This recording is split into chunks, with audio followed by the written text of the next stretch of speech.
Hello beautiful people और beautiful members of my channel. मैं आप लोगों को एक चीज़ बता दूं कि कुछ समय के लिए मुझे आउटिंग हुई मेरी लगभग 1 महीने के लिए, 2 या 3 मंथ पहले। और मैं खुद पे ध्यान नहीं दे पाई, समय नहीं निकाल पाई खुद के लिए, और उसका रिज़ल्ट ये हुआ कि हेयर फॉल शुरू हो चुका था हल्का हल्का। फिर भी मैंने इग्नोर किया, और इग्नोर करना मुझे महंगा पड़ गया क्योंकि मॉनसून शुरू होने वाला था। और मैंने उससे पहले कुछ प्रिकॉशंस, जैसे कि आपको अपनी स्कैल्प का ध्यान रखना होता है, और अपने नेचुरल चीज़ों से जो मैं हेयर वॉश करती थी और नेचुरल चीज़ों का यूज़ करती थी अपने हेयर को ट्रीट करने के लिए, वो सब मैं नहीं कर पाई। इसकी वजह से मेरा हेयर फॉल शुरू हो गया था। और अच्छी बात यह है कि मैं अब परेशान नहीं होती हूँ, क्योंकि आप महसूस कीजिए कि ये तो हर साल हो ही रहा है ना, और आपके टेंशन लेने से कुछ नहीं हो रहा ना, तो फिर टेंशन क्यों लेना? भाई झड़ रहे हैं तो झड़ने दीजिए, कोई बात नहीं, आप सिर्फ उसकी ट्रीटमेंट पे ध्यान दीजिए। इतना ही मैं कहूँगी। और आप अगर खुद पे ध्यान नहीं दे पाते या फिर किसी भी चीज़ पर ध्यान नहीं दे पाते, तो फिर वो चीज़ बेकार होने लगती है। उसको बर्बादी की ओर जाने से कोई नहीं रोक सकता है। तो यही हुआ है मेरे साथ भी।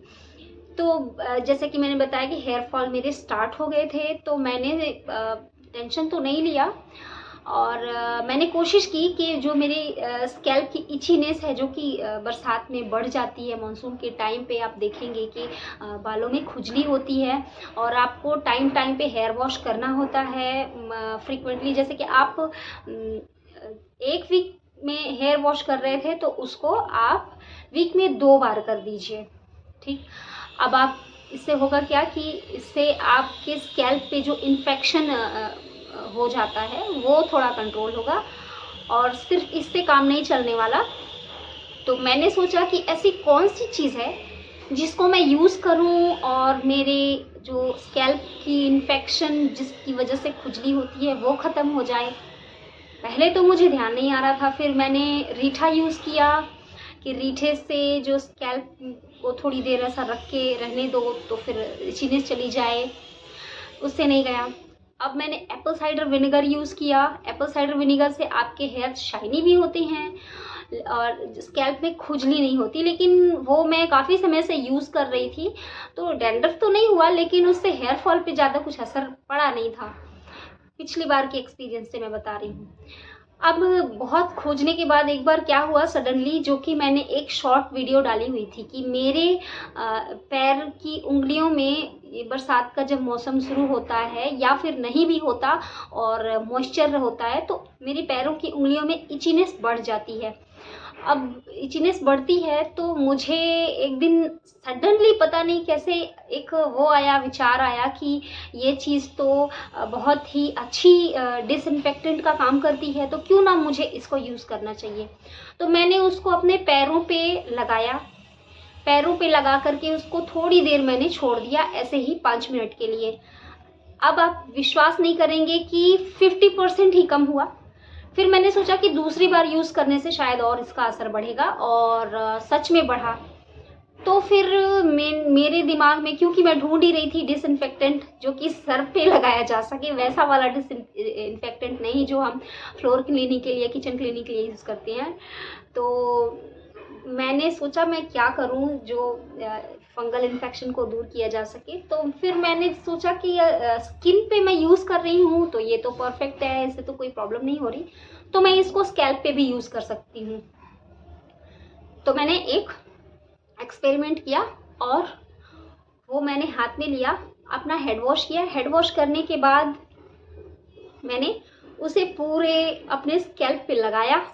लगाने के बाद से फिर जो बाकी हमारे काम होते हैं, जैसे कि आप फेस वॉश कर रहे हैं, हैंड वॉश कर रहे हैं, बॉडी पे सोप लगा रहे हैं, या तो ये सारे काम मैंने कंप्लीट किए। तब तक लगभग 5 मिनट हो चुके थे और मैंने उसको फिर वॉश कर दिया। अब आप विश्वास नहीं करेंगे कि जब मैं हेयर वॉश करके निकली तो मेरे सर की सारी इचिंग ख़त्म हो गई 100%, और नेक्स्ट वॉश तक बिल्कुल हुई ही नहीं इचीनेस। यस। अब आप विश्वास नहीं करना चाहते तो आप यूज़ करके देख लीजिए और मेरी बातों पे विश्वास नहीं कीजिए, खुद यूज़ कीजिए, उसके बाद आपको रिजल्ट मिल ही जाएगा।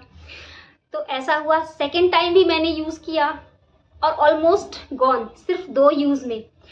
और मैं इस चीज़ का अब नाम बता दूं, काफ़ी समय हो चुका है, आप लोगों को सस्पेंस में रखा हुआ है। ये चीज़ है फिटकरी एलम, इंग्लिश में कहते हैं। अब ये फिटकरी कितने की आती है? 5 रुपए की, 10 रुपए की, 15 की, या ज़्यादा से ज़्यादा चलिए 20 रुपए। ठीक, अब 20 रुपए की जो चीज़ है वो उससे महंगे महंगे शैम्पू भी compete नहीं कर पा रहे, तो आप क्यों ना महंगे शैम्पू यूज़ करने से पहले आप इसको यूज़ कर लीजिए। कौन सा आपका बहुत ज़्यादा पैसा लग रहा है? बस पैसे की भी बात नहीं है। पैसे की बात इसलिए नहीं है क्योंकि शैम्पू से हो सकता है किसी किसी को बहुत सारे बेनिफिट्स मिलते हैं, जैसे कि आपके हेयर सिल्की हो जाते हैं और एक्सेट्रा एक्सेट्रा। तो आप डिसइंफेक्टेंट, एज अ डिसइंफेक्टेंट आप हेड के स्कैल्प को क्लीन करने के लिए जब आप हेयर वॉश कर लेते हैं, उसके बाद आप फिटकरी को या तो घोल लीजिए, फिटकरी को पानी में घोल करके उसके बाद आप उस पानी को अपने स्कैल्प पे डाल लीजिए। आपको हेयर पे नहीं डालना तो मत डालिए, आप बाकी हेयर्स को साइड में करके और इस तरह से डालेंगे तो आपकी जो रूट्स में ये जो टिप्स हैं हेयर्स के, यहाँ पर पानी फिटकरी का पानी नहीं जाएगा। या तो फिर आप हेड डाउन करके फिर बालों को इस तरह से साइड में पकड़ के फिर ऐसे अगर आप डालते हैं तो भी हेयर्स की टिप्स पे नहीं जाएगा। या फिर आप क्या कीजिए कि अपने बालों को, जैसे गीले तो होते ही हैं, फिटकरी गीली करके और फिर इस तरह करके आप लगा सकते हैं। थोड़ी देर रख करके आप बालों को वॉश कर लीजिए। तो ये सारी मैंने तो यही किया कि फिटकरी को इस तरह करके लगाया और एक बार मैंने पानी में घोल करके भी देखा, तो उससे बालों में जाते थे तो थोड़े कॉम्बिंग करने में प्रॉब्लम होती थी मुझे। और आप शैम्पू में भी मिला सकते हैं, लेकिन शैम्पू में मिलाने से क्या होगा कि आपके शैम्पू में ना झाग नहीं बनेगा।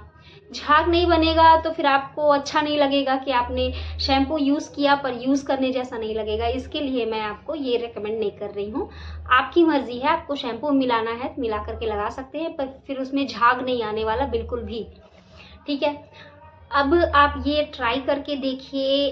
तो मैंने भी देखा, ट्राई किया, 2 या 3 बार ट्राई किया। 2 वॉश में तो ईचिंग चली गई, 3rd वॉश में मेरे हेयर 65% कम हो गए, 65% कम हुए। आपको विश्वास नहीं तो आप करके देख लीजिए। मैंने तो खुद पे आज ही मैंने जैसे कि हेयर वॉश किया, आप देखिए मेरे बाल गीले लगेंगे आपको। और ये जब मैंने हेयर वॉश किया अपना और बाल कम थे, बाल 65% तक ऑलमोस्ट कम थे, तो मैंने सोचा कि नहीं, आप सबके साथ मुझे शेयर करना ही है। और मेरे पास टाइम नहीं था, फिर भी मैंने सोचा कि जल्दी जल्दी से ये वीडियो बना ली जाए, आप लोगों तक शेयर कर दिया जाए ताकि आप लोग इसका बेनिफिट उठा सकें। क्योंकि आप सब मेरे सब्सक्राइबर हैं, मेरी एक जो टीम होती है मुझे आगे ले जाने वाली, उसका हिस्सा हैं आप। तो ठीक है, अगली वीडियो में मैं इसी तरह की ब्यूटीफुल टिप्स आप तक लाती रहूँगी। मेरे चैनल को सब्सक्राइब कर लीजिए, बने रहिए मेरे चैनल के साथ, क्योंकि मैं अपने एक्सपीरियंस से खुद पे ट्राई करके और टेस्ट करके आप तक सारी चीज़ें लाती हूँ, और बिल्कुल ऑनेस्टली। तो ठीक है, अगली वीडियो में मेरा इंतज़ार कीजिएगा। धन्यवाद।